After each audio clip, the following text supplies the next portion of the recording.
Right at the start of this whole series, we learned that Satan is called the ruler with authority in the region of the air, and that he works from that position in those who are disobedient to God. He rules over rebels. Several times the book of John describes him as the ruler of this world. 2 Corinthians 4:4 even calls him the God of this world, with a small g of course. What this series has hopefully done is show the reality of those verses and illustrated that Satan is still very much at work in this world, as he has been from the beginning of time, using the same tricks over and over to deceive people into rebelling against God and turning worship towards himself. He has been the king of Tyre, or the spiritual force behind many human princes of Tyre, or antichrists, throughout history, from Nimrod to Ignatius Loyola to Adolf Hitler, and so on, and he is soon to raise up an end-time antichrist that will initiate a tribulation like the world has never seen before. But there's something important we need to understand before we end, and that is God's sovereignty over this situation. Despite everything we've heard about, understand that there is nothing that is beyond his control. God is far above every demon, antichrist, principality and power, and far above Satan himself. I think it's important to make this point because as we went through this series, it may have appeared that Satan was winning, that he was running rampant throughout history, raising up antichrists at will to manipulate, intimidate and destroy true believers. We can't help but see the encroaching darkness in our time as well, and it would be easy to think that there was little hope. But I want to show you how this works if I can. Go back to the oldest book of the Bible, the book of Job, and we find Satan in front of God's throne asking for his permission to test Job. God allows it, but he sets the boundaries, saying, "You may test him, do whatever you want with everything he possesses, but don't harm him physically." Later on, Satan comes back again and asks for the boundaries to be loosened a little, and again God agrees, but again he defines the limits. Now what this basically tells us is that Satan is on a leash, and he can only do what God allows. And as 1 Corinthians 10:13 says, God is faithful. He will not allow the temptation to be more than you can stand. He gives us strength to endure it. This begs the question though, why does God allow Satan to attack us at all? Well, very simply, God allows us to suffer because when accepted with the right attitude, it refines us and purifies us. Suffering produces in us Christ-like character and prepares us for the freedom of the eternal kingdom to come. It's one of the most unfortunate things about human beings that when things are going well for us, we tend to forget about God and become comfortable, soft, self-sufficient, apathetic, and we don't actually do much growing. Suffering, on the other hand, sharpens our focus, our resolve, and turns our hearts and minds towards God. We lose our sense of self-sufficiency and are forced to accept our dependence on our Creator. It's in suffering that we actually develop our relationship with God the most. In the same way that turbulent water turns rocks into smooth pebbles, trials refines us. The truth is that we need trials to develop character. Romans 5:3-5 says, "We can rejoice too when we run into problems and trials, for we know that they help us develop endurance, and endurance develops strength of character, and character strengthens our confident hope of salvation, and this hope will not lead to disappointment." Zechariah 13:9 says that trials purifies or refines us in the same way that fire purifies and refines gold or silver. We need to go through the fire to be refined. 2 Corinthians 4:17 says, "For our present troubles are small and won't last very long, yet they produce for us a glory that vastly outweighs them and will last forever." So our suffering produces an eternal glory. I don't want to treat suffering lightly, but we need to see it through eternal eyes and recognize that this temporary life is only preparing us for eternity. We don't belong here, and we're not meant to invest all our hopes in this life. We are passing through a temporary, dying kingdom en route to an everlasting one, and the troubles we experience here are merely producing in us the kind of Christ-like character that we will need to become citizens of that future kingdom.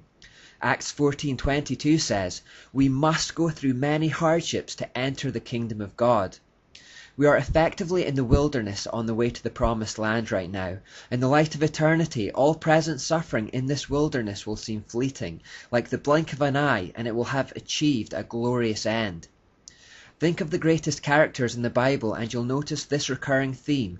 Before they reach their destiny, they often have to endure a wilderness first. Joseph, Moses, David, and even Jesus himself had to go out to the wilderness to be tested for 40 days and 40 nights. But the clearest example of this point comes in Exodus. When the Israelites left Egypt for the promised land, they had to endure a wilderness first. The wilderness was a proving ground for the Israelites, and they stayed there until they were ready for the promised land. God provided for them in that wilderness, but it was a wilderness nonetheless. Likewise, there is a promised land ahead for us Christians, and in the meantime, God will provide for us in this wilderness, but it is a wilderness nonetheless. Don't get too comfortable here. Like the Israelites, this isn't the destination, we're just passing through. Ephesians 2:10 tells us that we each have a job to do here that was planned for us long before we were even born. We've effectively been dropped in behind enemy lines in this world to carry out that mission. Some people need money for their mission, others don't. Some need health, others don't. But all of that is of secondary importance to the eternal goal. We've set our sights too low if we invest everything in the here and now. C.S. Lewis wrote, "We are half-hearted creatures, fooling about with drink and sex and ambition when infinite joy is offered us, like an ignorant child who wants to go on making mud pies in a slum because he cannot imagine what is meant by the offer of a holiday at the sea. We are far too easily pleased. We should be like soldiers abroad, focused on the task at hand but dreaming of the day the war is won and we get to go home." Now many Israelites lost heart in the wilderness and turned aside to the satanic mystery religion. That generation were therefore never permitted to enter the promised land. Similarly, in these last days we'll see people losing heart as well and turning to the mystery religion, and they won't see the promised land either. But others will stay the course and will one day see glory. Let us be one of them. Let our present troubles shape and mold and purify and help us develop a relationship with God and a dependency on God so that we will be ready for the promised land. And of course, let's do all we can to take as many people as we can with us.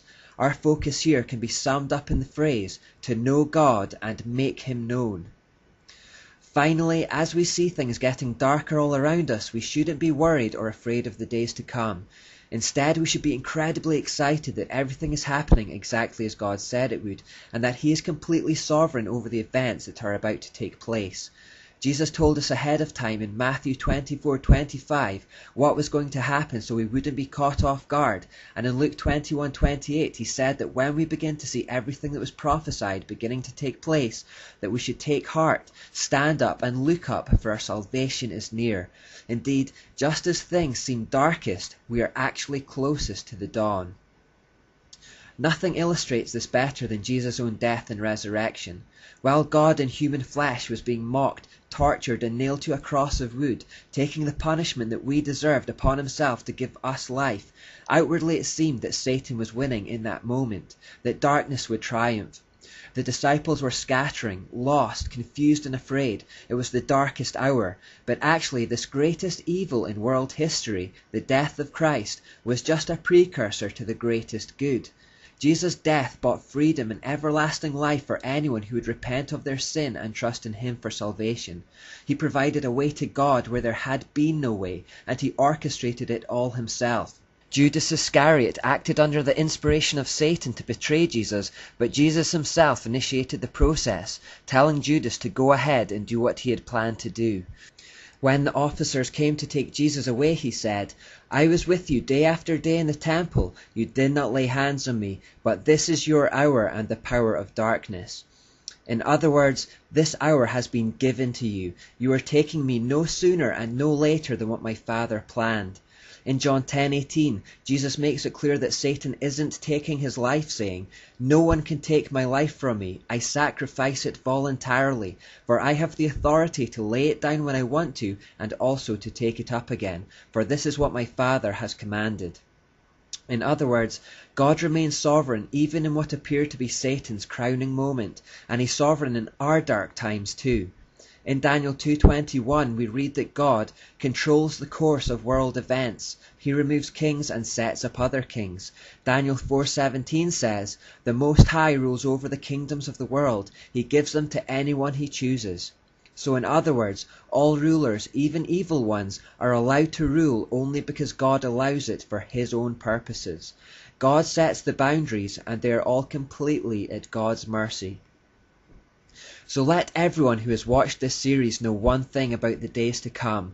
God wins. Jesus reigns triumphant. Every knee will bow and every tongue confess that Jesus Christ is Lord, to the glory of God the Father. Satan will be thrown into the lake of fire along with his hordes of demons, and we will reign with Jesus in glory forever and ever. Satan's time is very short and getting shorter, and he knows it. So stand firm and keep your faith. Endure the trials. Let them mold your character and prepare you for glory. If you haven't given your life to God yet, do it now before it's too late. And Christians, carry out the task that God has for you here. Finish your race. Don't back out of the war and bow to manipulation or intimidation, and in the end you will receive everlasting life.